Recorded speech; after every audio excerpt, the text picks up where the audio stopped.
नहीं होती गाड़ी ले जाने की तो क्यों ले जाता है मेरी गाड़ी। एक बार हालत देखियो मेरी गाड़ी की, टायर पंचर करके ले आया। तेरा दिमाग कहाँ रहता है, गाड़ी चलाते हुए कहीं भी घुसा देता है क्या गाड़ी। खुद देखियो क्या हाल कर दिया तूने मेरी गाड़ी का, टायर पंचर करके ले आया मेरी गाड़ी का। ये नॉर्मल गाड़ी कहाँ लग रही है, कूड़ा उठाने वाली गाड़ी लग रही है। और ये गाड़ी ना तेरे बाप ने नहीं दी थी तेरे को, ये गाड़ी मेरे लिए आई थी, मेरे पापा ने दी थी, वो भी दहेज में, क्योंकि मेरे पापा चाहते थे मैं हमेशा ना यहाँ पे आराम से रहूं, सुविधाओं के साथ रहूं। और तू मेरी चीज ले जाता है। और अगर तेरे को गाड़ी चलाने का इतना ही शौक लग रहा है ना तो अपने बाप को बोल या अपने भाई को बोल, वो दिलाएंगे तेरे को गाड़ी। लेकिन मेरी गाड़ी को तूने आज के बाद हाथ लगाया ना तो तेरे हाथ तोड़ दूंगी, ध्यान रखियो। भाभी ऐसा भी क्या हो गया जो आपने मुझे थप्पड़ मार दिया। अरे इतनी कोई बड़ी बात भी नहीं हुई है, देखिए सब लोग देख रहे हैं यहाँ पे। अरे मैं आपका देवर हूँ, आपके परिवार के सदस्य हूँ। आप मुझे कुछ कहना चाहते थे तो ऊपर चल के बैठ के बात कर लेते, लेकिन यहाँ सबके सामने बेइज्जती करने की जरूरत नहीं थी। माना मेरे से गलती हुई है, ये पंचर हो गया मेरे से और मुझे पता भी नहीं चला। भाभी अगर मुझे पता होता ना तो मैं रास्ते में ठीक करवा लेता इसको। अच्छा तेरे को पता नहीं लगा, इतनी बड़ी गाड़ी पंचर होगी और तेरे को कुछ पता ही नहीं लगा। तू ले जाता है ये गाड़ी तभी कुछ ना कुछ क्यों होता है, जब मैं ले जाती हूँ तेरे भैया ले जाते तब तो कुछ नहीं होता। हम तो इसके बाप के नौकर है ना, ये तो नवाब है ना, बस गाड़ी चलाएगा, कभी गाड़ी खाली करके खड़ी कर देगा। वो टंकी फुल करवाने का जिम्मा इसके भैया का है, कभी पंचर कर देगा, कभी मेरी गाड़ी खराब कर देगा, कभी कुछ कभी कुछ। अरे तेरी पढ़ाई लिखाई का बोझ हमारे सर में कम पड़ रहा है क्या, जब ये सब भी करवाना पड़ेगा हमें। अभी आप ऐसा क्यों बोल रहे हो। अरे मैं आप लोगों पे बोझ हूँ क्या। देखिए अगर आपको बहुत बुरा लगा है तो मैं आज के बाद आपकी इस गाड़ी को कभी नहीं छूंगा, लेकिन ऐसा मत बोलिए। मैं अपने भैया भाभी पर बोझ नहीं हुआ अभी। यही चाहती हूँ मैं, और काफी बार तेरे को बताने की कोशिश भी की, लेकिन तेरी अकल पे तो पत्थर पड़े हुए ना। जब तक तेरे को कोई आगे आकर के समझाए ना तब तक तेरे को समझ में नहीं आता। आज मेरे को ये सब करना पड़ा क्योंकि तूने मेरी गाड़ी का सत्यानाश कर रखा है। अरे मेरी गाड़ी रोड पे चलती है ना तो ऐसा लगता है कोई बर्तन बजा रहा हो। अभी तो दी थी मेरे पापा ने, लेकिन तुमने इसकी ऐसी हालत कर दी है ना।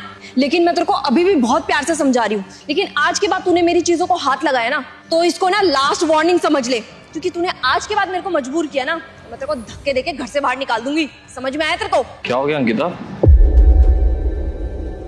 इतना शोर क्यों मचा रही सोसाइटी में, तुम्हारी आवाज तो ऊपर तक जा रही है, क्या हो गया। तुम्हें दिखाई नहीं दे रहा, जरा मेरी गाड़ी की हालत देखना, क्या हालत कर दी है तुम्हारे भाई ने मेरी गाड़ी की। अरे मैं इसको समझा के थक गई हूँ कि जब गाड़ी ले जाता है तो कम से कम तमीज से चलाया कर, लेकिन ये तो नवाब है ना। एक तो इसका मन करता है तब कभी भी मेरी गाड़ी ले जाता है, कभी गाड़ी की टंकी खाली कर देगा, कभी बम्पर आगे से खिसवा के ले आएगा, और आज देखना आज मेरी गाड़ी का टायर पंचर कर दिया इसने। फर्स्ट ऑफ ऑल अंकिता, ये क्या तब से मेरी गाड़ी लगा रखा है तुमने। ये गाड़ी ना तुम्हारे पापा ने हमारी सुविधा के लिए दी है। एक्सक्यूज मी राहुल, मेरी गाड़ी है तो मेरी गाड़ी को तो मैं मेरी गाड़ी बोलूंगी ना। ये गाड़ी ना मेरे पापा ने दी थी, तुम भूल रहे हो। और वैसे भी अगर तुम्हें भी गाड़ी ले जानी होती है ना तो तुम्हें भी आज के बाद मुझसे परमिशन लेनी पड़ेगी, क्योंकि मैं नहीं चाहती मेरे पापा की दी हुई निशानी को ना तुम लोग इस तरीके से यूज करो। वैसे भी तुम दोनों से क्या ही एक्सपेक्टेशन रख सकती हूँ, फ्री का मिला हुआ है ना, खुद के पैसों से कमाई होती ना तब पता लगता। फ्री का चंदन घिस मेरे नंदन वाला हिसाब कर रहे हैं मेरी गाड़ी का। अरे 8 लाख रुपए की थी ये गाड़ी, कभी देखे हैं जीवन में एक साथ 8 लाख रुपए, और 2 साल पहले तो दी थी मेरे पापा ने ये गाड़ी। देखना हालत देखना इसकी, कोई कहेगा 2 साल पहले की गाड़ी है, ऐसा लग रहा है 10 साल हो गए इस गाड़ी को। अंकिता क्या बोले जा रही हो, होश में तो हो तुम, जो मुंह में आ रहा बस बोले जा रही हो। आसपास के सभी लोग सुन रहे हैं। और सबसे पहली बात, जब ये गाड़ी हमारे पास आई थी ना तो हमें गाड़ी चलाना किसी को भी नहीं आता था पूरे घर में। अरे जब नया बंदा सीखेगा तो कहीं ना कहीं तो लगेगी ना। तो ये सारे डेंट और स्क्रैच इसी चीज़ के हैं। और क्या हो गया अगर पंचर हो गया तो, रास्ते में चलते हुए पंचर होता है ना तो पता नहीं लगता, उसे भी नहीं पता चला होगा। और उसे पता चलता ना अगर इसमें पंचर हो गया तो वो ठीक करवा के आता, कोई बहुत बड़ी चीज़ नहीं है, 100 रुपये में ठीक हो जाता पंचर। और रही इतने सारे डेंट और स्क्रैच की बात, ये सारे 10,000 रुपये में सही हो जाएंगे। राहुल मैं कुछ नहीं सुनना चाहती, मैंने तुमको बोल दिया ना, जिसने बहुत नुकसान कर दिया है मेरा, इसको बोल देना और तुम भी अपने कान खोल करके सुन लो। आज के बाद मेरी किसी भी चीज को यूज करोगे ना तो मेरे से पहले परमिशन लेनी पड़ेगी, समझ में आया।